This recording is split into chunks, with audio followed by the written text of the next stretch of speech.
Stampede यानी कि भगदड़, ये डिजास्टर मैनेजमेंट के लिए काफी ज्यादा इंपॉर्टेंट टॉपिक है। और ये कल का इंसिडेंस है। कल तमिलनाडु में विजय करके साउथ के कोई हीरो हैं, तो उनकी रैली में देखिए, ये कल का पिक्चर है, तो अच्छी खासी भीड़ हो गई। और ये कल नहीं, इसमें कई लोग मारे गए। इससे पहले भी हम देखते हैं, जैसे कुंभ के मेले के टाइम देखते हैं, नई दिल्ली रेलवे स्टेशन पर हम देखते हैं।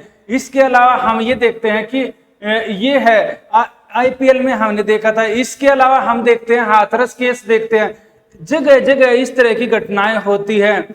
और क्या बात है कि बार बार ये घटनाएं हो रही हैं और इन घटनाओं से सीख नहीं ली जा रही, और बार बार लोगों के अच्छे खासी संख्या में लोग मर जा रहे हैं। तो आज यही बात करेंगे कि भगदड़ क्या है, उसके लिए क्या क्या सरकार कदम उठा सकती है। और उसको क्योंकि डिजास्टर मैनेजमेंट के एक चैप्टर में पढ़ा जाता है मानवीय आपदा, तो उसको लिंक करके हम पढ़ेंगे और इस मुद्दे को डिटेल में समझेंगे। देखिए, स्टैम्पेड का अगर एक बेसिक मीनिंग देखा जाए तो स्टैम्पेड क्या रहता है, ये रहते हैं चाओटिक अनकंट्रोल्ड मास मूवमेंट, यानी एक ऐसा मूवमेंट जहां पर अनकंट्रोल हो, यानी कि यहाँ कंट्रोल नहीं रहता, लिमिट से ज्यादा कई बार संख्या में लोग आ जाते हैं। People that frequently result injury, इसमें इंजरी जो होती है फैटेलिटी होती है। इसके अलावा क्या रहता है, जो आदमी का बिहेवियर है ना, वो इस तरह हो जाता है कि एक तरंग के रूप में काम करता है ना, पर्सनल स्पेस, वो धारणा खत्म हो जाती है। और इस वजह से भगदड़ में काफी लोग मारे जाते हैं। और ज्यादातर आप इनमें देखना बुजुर्ग, महिलाएं और बच्चे ज्यादा रहते हैं। अगर हम इतिहास की बात करें भारत की, तो भारत में हम देखते हैं हाथरस में हमने देखा था, 2024 में देखा था, कुछ मैंने बता दिया। इसके अलावा हाथरस में 120 लोग मारे गए थे। यहाँ पर क्या था, सिर्फ जो महाराज जी थे उसके चरणों की धूल लेने के लिए भाग पड़ी भीड़। सेम कभी भी कोई सेलिब्रिटी आता है उसकी तरफ भीड़ दौड़ पड़ती है और इस वजह से भगदड़ हो जाती है। इसके अलावा है मुंबई में हम देखते हैं जो ब्रिज में है, यहाँ पर क्या रहा था, ये फुटओवर ब्रिज पर 22 लोग मारे गए थे। इसके अलावा हम रतनगढ़ टेम्पल दतिया में देखते हैं, यहाँ भी 115 श्रद्धालु मारे गए थे। इसके अलावा मंदार देवी मंदिर था, 2005 में 340 श्रद्धालु मारे गए थे। इलाहाबाद में हम कुंभ मेले में देखते हैं, इस बार भी हमने देखा था महाकुंभ में, और 1954 में भी हुई थी। इसमें तकरीबन 800 लोग मारे गए थे, क्योंकि वो पुअर प्लानिंग का रीजन बताया गया था। इसके अलावा अगर हम वैश्विक लेवल पर देखें तो ये है astro world music festival, America में था, 2021 में था, इसमें 10 लोग मारे गए थे। इसके अलावा पेरू में हुआ था 1964 में हुई थी, इसमें 328 लोग मारे गए थे। सॉरी, ये फुटबॉल मैच में हो गई थी। इसके अलावा अगर हम देखते हैं बेल्जियम में हुआ था, बेल्जियम में भी यूरोपियन कप के फाइनल में हुआ था, इसमें 39 लोग मारे गए थे। इसके अलावा इंग्लैंड में हम देखते हैं, यहाँ पर क्या था, पुलिस के फेलियर की वजह से हो गया था, यहाँ पर 97 लोग मारे गए थे।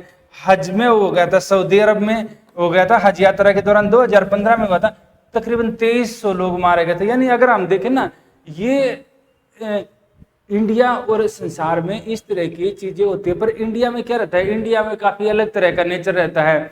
यहाँ पर हम देखते हैं, यहाँ पर क्या रहता है, यहाँ कोई इस तरह का नहीं है कि कोई फैन फॉलोइंग है और उसकी तरफ दौड़ रहे हैं और वहां मारे गए। यहाँ ये है जैसे खेल के मैदान वगैरह, इनमें ज्यादा घटनाएं हो रही हैं। हज की अलग थी।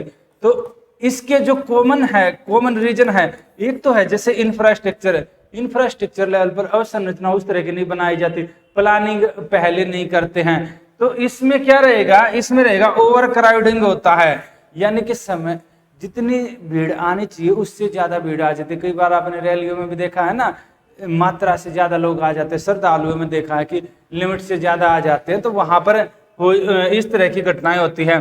पुअर डिजाइन होता है, जैसे स्टेडियम होता है, कई बार ये क्या करते हैं, वर्ल्ड वाइड हमने ये देखा है कि जो मॉडर्न जो क्राउड साइज है, यानी कि जो अभी आने वाले हैं जो साइज है, उसको पुराने समय में बन गया स्टेडियम। आज जो क्राउड ज्यादा आ रही है उसके अकॉर्डिंग नहीं बने होते हैं, पुराने होते हैं। नैरो पैसेज होते हैं, निकलने का रास्ता संकरा होता है, इस वजह से भी एंट्री और एग्जिट पॉइंट सही तरीके से नहीं होते। हमने देखा ना, बेंगलुरु में देखा था, तो ये सही तरीके से नहीं होते। और इसके अलावा जो सीढ़ियां होती है स्लिपरी होती हैं, टेम्परेरी स्ट्रक्चर बनाए जाते हैं कई जगह, जैसे ब्रिज है, बैरिगेट बना दिए जाते हैं। इससे क्या रहता है, इससे मिसमैनेज, जगह जगह पुलिस या बाकी जो आयोजक है बैरिगेट लगा देते हैं, इससे मिसमैनेजमेंट हो जाता है। लोग क्या करते हैं, लोग इधर उधर से घुसने की कोशिश करते हैं, ये भी एक कई बार रीजन बन जाता है। इनएडुकेट एम्यूनिटी, लोग पानी और इस और खाने के की जो बेसिक फैसिलिटी है उस तक जाने की कोशिश करते हैं, वहाँ रूमर कई बार फैल जाता है, तो उस वजह भी वो भी एक रीजन बनता है। इसके अलावा कुछ मानवीय कारण भी होते हैं, जैसे पैनिक फैल जाता है, कोई गलत इन्फॉर्मेशन होती है या रूमर होता है जिसमें एकदम कुछ तेज से आवाज होती है, तो लोगों को लगता है अरे पता नहीं क्या धमाका हो गया, या अगर ट्रेन के पास है तो ये लगता है कि ट्रेन ने गिर गई या फिर बम ने फट गया। इस वजह से पैनिक फैलकर लोग भगदड़ मच जाती है, और जिसमें महिलाएं बच्चे ज्यादा मारे जाते हैं और बुजुर्ग।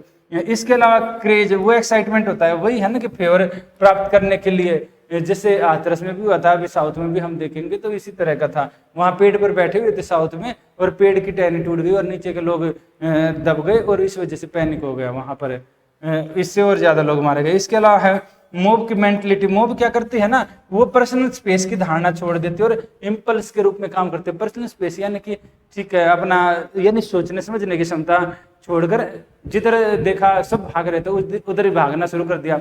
कोई उल्टा आ रहा है, कोई सीधा जा रहा है, तो इस वजह से भी पैनिक हो जाती है चीजें। जैसे हमने कुंभ में देखा था, high tolerance for crowding. India में क्या है, इंडिया में एक टॉलरेंस भी देखी जाती है, ज्यादा क्राउड कोई बात नहीं, नॉर्मल है भाई, अच्छा है। कई बार तो ये रहता है ज्यादा क्राउड है अच्छा है, ये जो धारणा है ना, ये भी एक मेंटलिटी, यानी कि ये क्या है, ये मेंटलिटी ज्यादा क्राउड है तो इसको टॉलरेट करने की मेंटलिटी भी एक क्वेश्चन मार्क खड़ा कर देती है, क्योंकि जब भगदड़ होती है तो तभी सबसे ज्यादा रीजन यही होते हैं, ज्यादा क्राउड होना।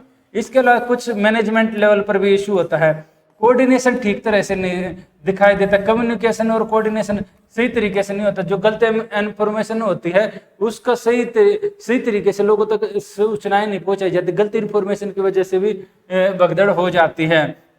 ऑर्गेनाइजर है, और इसके अलावा जो कम्युनिकेशन होता है, ऑर्गेनाइजर जैसे जो ऑर्गेनाइज कर रहे हैं उनको खुद ही नहीं रहता है कितने लोग आएंगे। इसके अलावा लॉ इन्फोर्समेंट एजेंसी है, जैसे कि पुलिस वगैरह रहते हैं, इमरजेंसी सर्विस है, उनके बीच में कोऑर्डिनेशन न होने से जान माल का और ज्यादा नुकसान हो जाता है। अगर भगदड़ हो जाती है तो सही तरीके से वहां पर गाड़ियां वगैरह नहीं आ पाती। इसके अलावा पुलिस भी लेट पहुंचती है। इसके अलावा हमने एम्बुलेंस वगैरह का देखा है, क्यों, क्योंकि भीड़ होती है, वहां तक पहुंचने में टाइम लग जाता है, तो यानी कि प्रॉपर कोऑर्डिनेशन नहीं दिखाई देता। कल का भी हमने ये देखा था, ये भी एक रीजन था।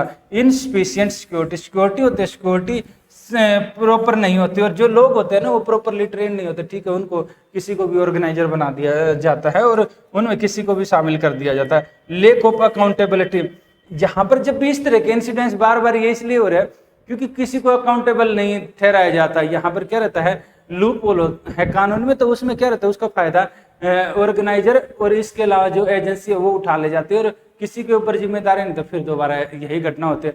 जो कि किसी की जिम्मेदारी होगी तो वो पहले ही प्रिपेयर रहेगा उसके लिए। Last minute change, last minute में कई बार क्या रहता है, इवेंट है शेड्यूल कर दिया जाता है, इधर की बजाय दूसरी जगह लगा दिया, इस वजह से भी इश्यू क्रिएट हो जाते हैं कई बार। अगला है कि फिर अगर ये इश्यू हो जा रहे हैं अलग अलग रीजन से, तो उनका सोल्यूशन क्या रहेगा। देखिए कुछ तो सोल्यूशन ऐसे हैं जो पहले किए जा सकते हैं, जैसे साइंटिफिक रिस्क असेसमेंट, यानी इसमें क्या है, इसमें पहले एक्यूरेट साइज पहले नाप लिया जाए कि कितने लोग आने वाले हैं, एक अनुमान लगाया जा सकता है साइंटिफिक डाटा के आधार पर कि कितने फॉलोअर हैं या कितने लोग आ सकते हैं, तो वो पहले उनके अनुसार इंतजाम किया जा सकता है। इसके अलावा है कि जो डिजाइन है इंफ्रास्ट्रक्चर को इस तरह किया जाए, मल्टीपल एंट्री और एग्जिट पॉइंट बनाए जाए कि अगर कुछ इश्यू भी हो जाए तो तुरंत जल्दी खाली हो जाए स्टेडियम में या जहां भी लोग इकट्ठे हुए हैं, वहां से बाहर निकलने का भी जल्दी जल्दी रास्ता हो, इस तरह के बनाए जाए। इसके अलावा है बैरिकेड लगाए जाए जगह जगह पर, ताकि एक जगह भीड़ न इकट्ठा हो। यहाँ क्या रहता है, कुछ जगह पर बैरिकेड लगा दिए जाते हैं, वो भी ऐसी जगह होते हैं जहां पर भगदड़ की ज्यादा रहता है, तो क्या रहेगा ना, ऐसी जगह जगह दूर दूर लगा दिया जाए। जैसे कि कुंभ में बाद में देखा था ना कि जगह जगह प्रयागराज से काफी दूर दूर भी बैरिकेड लगा दिए गए थे, ताकि एक जगह कंसंट्रेट ना हो सारे के सारे भीड़।